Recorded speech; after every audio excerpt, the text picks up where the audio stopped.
नमस्कार दोस्तों, कैसे हो आप सब। उम्मीद करती हूँ कि आप सब अच्छे होंगे। तो आज हम आपको कुछ अच्छा बताने की कोशिश करेंगे। क्या आपको पता है कि महापुरुष क्यों कहते थे कि जो जागत है वह पावत है और जो सोवत है वह खोवत है। हमने, आपने और सबने ही अक्सर अपने परिवार के बुज़ुर्ग लोगों से सुना होगा कि सुबह जल्दी उठना चाहिए और सुबह उठने के हज़ार फ़ायदे भी गिनाए होंगे। सभी बच्चों की मम्मी अपने बच्चों को स्वयं सुबह उठाती हैं, किंतु आजकल के बच्चे सुबह जल्दी नहीं उठते और सुबह देर से उठने को ही फैशनेबल मानते हैं। दरअसल हमारे परिवार के लोग सुबह जल्दी उठने को लेकर जो भी बातें बताते हैं उनके पीछे बहुत बड़ी आध्यात्मिक बातें छिपी हुई हैं। इतना ही नहीं, सुबह जल्दी जागने को विज्ञान भी कहता है, क्योंकि सुबह ब्रह्म मुहूर्त में उठने से हमें सबसे पहले तो अच्छी ऑक्सीजन मिलती है और ब्रह्म मुहूर्त में उठने वाले को भगवान का ध्यान स्मरण करने से पॉजिटिविटी आती है, अर्थात सकारात्मकता और सफलता मिलती है। इसी के बारे में आज हम आपको एक ऐसी कथा बताएंगे जिसके माध्यम से आप ब्रह्म मुहूर्त के रहस्यों को जान सकेंगे। तो आइए हम आपको कथा सुनाते हैं। एक समय की बात है, नारद जी जब आकाश मार्ग से होते हुए जा रहे थे, तभी रास्ते में उनको इंद्रदेव मिले। वह नारद जी से पूछने लगे कि हे नारद जी, मैंने देखा है कि प्रत्येक इंसान जो सुबह ब्रह्म मुहूर्त में उठता है वह सुखी रहता है, ऐसा क्यों है। तब नारद जी बोले कि मुझे तो इस बात का नहीं पता, इस बात को मैं तुम्हें कल बताऊंगा।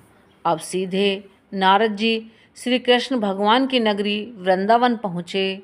वहाँ पहुँचकर भगवान श्री कृष्ण के पास जाकर उनको निहारने लगे। जैसे ही नारद जी को श्री कृष्ण जी ने देखा तो कहने लगे कि नारद जी, क्या बात है, आप किस विध मेरे से मिलने आए हैं, किस बात की चिंता आपको सता रही है। तब नारद जी ने बताया कि भगवान, आज मैं आकाश मार्ग से होता हुआ जा रहा था, तभी मुझे देवराज इंद्र मिले और उन्होंने मुझसे पूछा कि नारद जी, जो लोग सुबह सुबह ब्रह्म मुहूर्त में उठते हैं वह इतने खुश क्यों रहते हैं। श्री कृष्ण ने इसका उत्तर जानने के लिए मैं आपके पास आया हूँ। क्या वाकई में जो लोग सुबह उठते हैं वो ज़्यादा सुखी रहते हैं। जैसे श्री कृष्ण बोले कि जैसे उसके शरीर में बसी हुई उसकी जान है। देवर्षि नारद, मैं आपको इस प्रश्न का उत्तर एक कथा से बताऊंगा। आप इस कथा को अंत तक जरूर सुनना, और जो भी मनुष्य इस कथा को पूरा सुन लेगा वो कभी भी इस अवसर को अपने हाथ से जाने नहीं देगा। ब्रह्म मुहूर्त का रहस्य जानकर जीवन बदल जाएगा। तो मित्रों, अब देवर्षि नारद बोले, भगवान आप कहिए तो सही, मैं तो कथा सुनने के लिए तत्पर तैयार रहता हूँ। समस्त लोक जगत में भी आपकी कथा को व्याख्यात करूँगा। तभी भगवान श्री कृष्ण ने अपनी कथा कहनी शुरू की। एक समय की बात है, एक नगर में एक लड़का रहता था। वह लड़का बहुत अच्छा था, लेकिन उसकी बहुत ख़राब आदत थी कि वह देर तक सोता रहता था। सुबह जगाने के लिए लाखों प्रयास किए जाने पर भी वह नहीं उठता था। वह कभी 9 बजे से पहले नहीं उठता था। जब वह बालक था तब परिवार वालों ने सोचा कि बड़ा हो जाएगा तो इसकी आदत में सुधार हो जाएगा, किंतु वह लड़का जैसे जैसे बड़ा होता गया उसकी यह आदत और भी ज़्यादा खराब होती चली गई, और वह सुबह के समय जब सब व्यक्ति उठ जाते तब वह लड़का और भी गहरी नींद में सोने लगा। उसके पिता लड़के की इस आदत से बहुत परेशान रहने लगे। उस लड़के को ढेरों नेगेटिविटी शक्ति अर्थात नकारात्मक शक्ति ने घेर लिया था।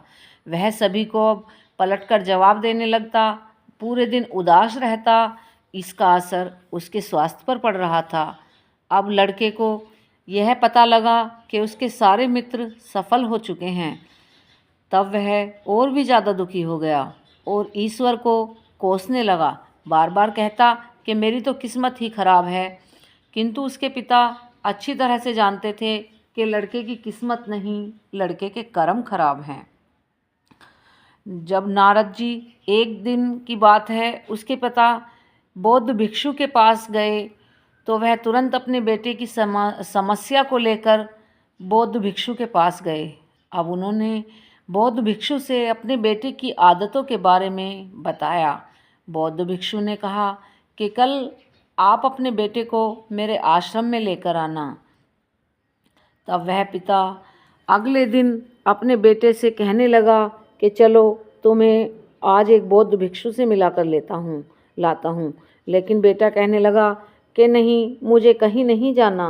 उन्होंने अपने बेटे को फिर दोबारा से कहा कि तुम्हारे मित्र सारे जीवन की सफलता प्राप्त कर चुके हैं, क्या तुम सफल नहीं होना चाहते?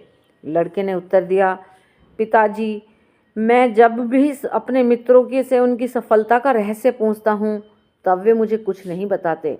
पिता ने कहा कि मुझे रहस्य पता चल गया है, वो सब सफल होते जा रहे हैं क्योंकि वो सभी बौद्ध भिक्षु के आश्रम में जाकर उनसे शिक्षा लेते हैं। अब वह लड़का इस बात को सुनकर अपने पिता के साथ जाने के लिए तैयार हो गया। पिता ने कहा कि एक समस्या है। वह बोला, कौन सी समस्या? तो पिताजी बोले कि तुम सोकर लेट उठते हो, अब तुम लेट उठोगे तो वो बौद्ध भिक्षु तुमसे नहीं मिलेंगे, उनसे मिलने का समय समाप्त हो जाएगा। लड़के ने कहा, पिताजी, मैं कल पूरी रात जागता रहूँगा और सुबह बौद्ध भिक्षु से अवश्य ही मिलूँगा। पिता ने कहा कि ठीक है, तुम्हें सदैव बौद्ध भिक्षु की आज्ञा माननी होगी। पिता की बातें सुनकर वह लड़का और भी अत्यधिक उत्सुक हुआ। जीवन में पहली बार उसने रात्रि में जागरण किया, किंतु थोड़े ही समय में उसे नींद आ गई और वह सो गया। अगली सुबह जब वह उठा तो उसे पता चला कि बौद्ध भिक्षु से मिलने का समय समाप्त हो चुका है। उसके पिता ने लड़के की ओर देखा और कहा कि तुम जीवन में कभी सफल नहीं हो पाओगे, जाओ जाकर सो जाओ। पिता की ये बातें सुनकर लड़के को बहुत दुख हुआ और उसने अपने आप को चुनौती दी कि कल सुबह वह बौद्ध भिक्षु से मिलने अवश्य ही जाएगा। उसने अपने हाथ में एक छोटा सा घाव बना लिया। दर्द के कारण लड़के को रात भर नींद नहीं आई। ऐसा पहला दिन था, पहली रात्रि थी जब उसने अपने जीवन में पहली बार सूर्योदय देखा था। वह तुरंत ही तैयार होकर बौद्ध भिक्षु से मिलने के लिए चला गया। आज उसका अनुभव बहुत अलग था, बेहद शांत महसूस कर रहा था। चलते चलते वह लड़का जैसे ही बौद्ध भिक्षु के आश्रम में पहुंचा, उसने देखा बौद्ध भिक्षु और उनके सभी शिष्य ध्यान लगाकर बैठे हैं। जब बौद्ध भिक्षु का ध्यान समाप्त हुआ तब लड़का बौद्ध भिक्षु से बोला, उन्हें प्रणाम करके उनके पास बैठा और बोला कि आपके पास जो मंत्र है जिससे मैं सफल हो सकूं, आप कृपया करके मुझे बताइए। मैं भी अपने मित्रों के समान सफल होना चाहता हूं। बौद्ध भिक्षु मुस्कुराए और बोले, अच्छा, तो तुम वही बालक हो, तुम्हारे पिता मुझसे मिलने आए थे, उन्होंने तुम्हारे विषय में मुझे सब कुछ बताया। मैं वह मंत्र तुम्हें अवश्य बताऊंगा, लेकिन जो मैं तुमसे पूछता हूँ वह तुम्हें मुझे सब कुछ बताना होगा और अगले 21 दिनों तक तुम्हें मेरी आज्ञा माननी होगी। वह मंत्र 21 दिनों के बाद मैं तुमको बताऊंगा, क्योंकि मैं तुम्हारी परीक्षा लूँगा और अगर तुम परीक्षा में फेल हुए तो वह मंत्र मैं तुम्हें नहीं बताऊंगा। लड़के ने कहा कि मैं 21 दिनों तक आपका दास हूँ, आप जैसे भी कहेंगे मैं वैसे ही करूँगा, बस आप केवल मुझे उस मंत्र को बता दीजिए। तब बौद्ध भिक्षु बोले कि कल से तुम्हारा कार्य शुरू होगा, तुम मेरे पास इसी आश्रम में रहोगे। बौद्ध भिक्षु ने कहा कि यहीं रहते हुए तुम्हें ब्रह्म मुहूर्त में उठना होगा और दूसरे शिष्यों की तरह ध्यान और तप करना होगा। साथ ही आश्रम के कामों में भी मेरी सहायता करनी होगी। और हाँ, यह संकल्प टूटना नहीं चाहिए। अब वह लड़का बौद्ध भिक्षु की बातों से सहमत होकर अगले दिन से ही आश्रम में रहने लगा। यह उसके दिन की पहली और सबसे कठिन शुरुआत थी।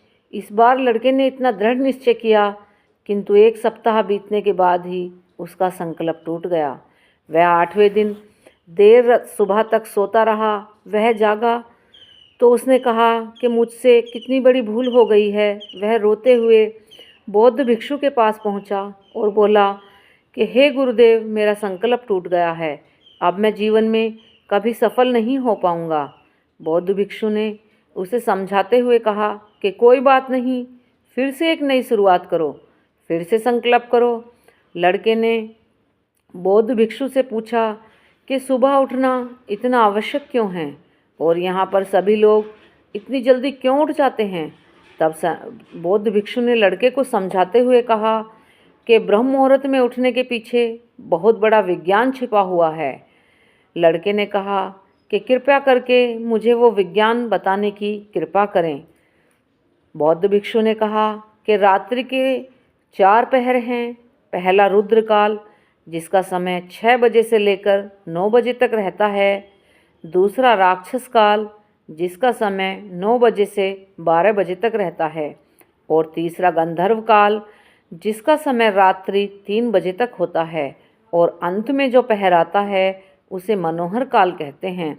इस समय को ब्रह्म मुहूर्त या अमृत बेला भी कहते हैं, जिसका समय 3 बजे से सुबह 6 बजे तक होता है, जिसमें 3 से 5 लेकर 3 से 5:30 बजे तक ब्रह्म मुहूर्त समय हुआ है।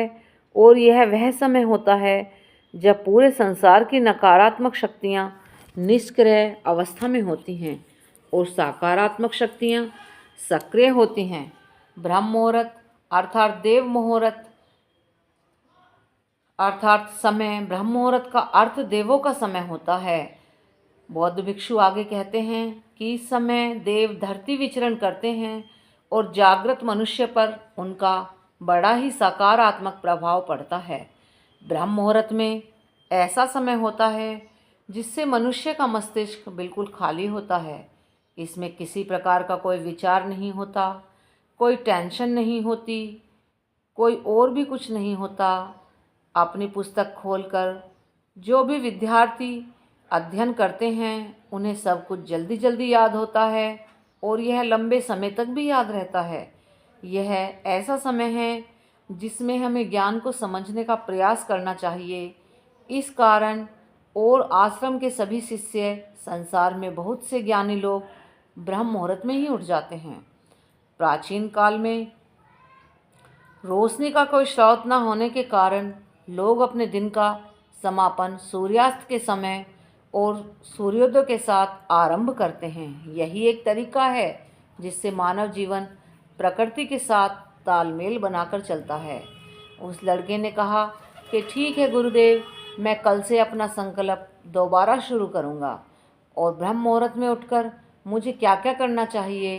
तब बौद्ध भिक्षु ने कहा कि मैं बताता हूँ ब्रह्म मुहूर्त में क्या करना चाहिए, कैसे करना चाहिए। सबसे पहले उठकर धरती पर पांव रखने से पहले धरती माता को प्रणाम करना चाहिए। अपनी हथेलियों की ओर देखो और ईश्वर को धन्यवाद दो, उन्होंने तुम्हें आज सूर्योदय देखने का अवसर दिया। इसके बाद नित्य कर्म और स्नान करने से शरीर ही नहीं बल्कि मन की शुद्धता भी बढ़ती है। स्नान करने के पश्चात ध्यान की प्रक्रिया होती है। ब्रह्म मुहूर्त की ध्यान प्रक्रिया 21 दिन तक होती है। इस विधि का उपयोग तब तक किया जाता है जब तक अपनी कोई मनोकामना पूरी ना हो जाए। ऐसा समय होता है जब व्यक्ति अपने आज्ञा चक्र को सक्रिय करने पर काम करते हैं। बौद्ध भिक्षु कहते हैं आज्ञा चक्र दोनों भव के बीच होता है। यह संकल्प का स्थान भी कहा जाता है।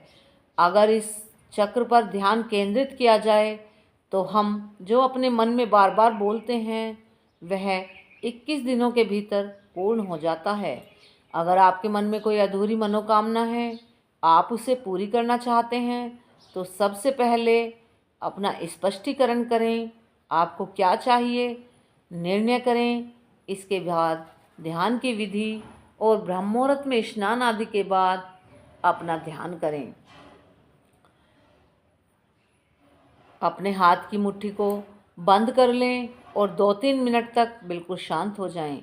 जब तक आपका शरीर स्थिर ना हो जाए, श्वास भी शांत हो जाए, उसके बाद अपना सारा ध्यान आज्ञा चक्र पर लगाएं। इस दौरान लंबी गहरी सांस लें और सांस को रोककर रखें। इस समय आप अपनी इच्छा को मन ही मन दोहराएं। अपने मन में आँखों से इष्ट देव और देवी देवताओं और अपने गुरुओं का चिंतन करें। बौद्ध भिक्षु ने कहा, जब सांस को रोकना कठिन हो जाए तब धीरे धीरे सांस को छोड़ें और मुख से छोड़ें। इस प्रक्रिया को 3 से 4 बार प्रतिदिन दोहराना है। ऐसा प्रतिदिन करने से आपको जो आपका अवचेतन मन है उस तक आपकी इच्छा बहुत जल्दी पहुंच जाएगी। आपका आज्ञा चक्र सक्रिय हो जाएगा और जब हमारा आज्ञा चक्र सक्रिय हो जाता है तो वह हमारी आज्ञा का पालन करता है, जिससे कि आप बेकार की बातें सोचें और विचार करने की बातें सोचें, तब यह अवचेतन मन में पहुंचती हैं। ब्रह्म मुहूर्त के समय पर ईश्वर की विशेष कृपा होती है। जब कोई भी व्यक्ति इस समय को दोहराता है तो उसकी इच्छा जल्द से जल्द पूरी होती है। इस प्रकार बौद्ध भिक्षु ने उस लड़के को ब्रह्म मुहूर्त का महत्व बताया। अगले दिनों तक उस लड़के ने बड़े ही मन के साथ इस प्रक्रिया को अपनाया। अब वह बहुत ही ज़्यादा अनुशासित, शांत स्वभाव वाला व्यक्ति बन चुका था। उस लड़के ने जैसे ही अपना संकल्प पूरा कर लिया, उसके पश्चात उसके जो पिताजी थे वह बड़े ही प्रसन्न हुए और बौद्ध भिक्षु के पास लड़का पहुंचकर बोला कि हे गुरुदेव, मैंने 21 दिनों का संकल्प पूरा कर लिया है।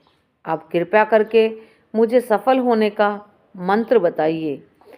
तब बौद्ध भिक्षु ने मुस्कुराते हुए कहा कि पिछले 21 दिनों से जो अभ्यास तुम करते आ रहे हो वही तुम्हारी सफलता का मंत्र है।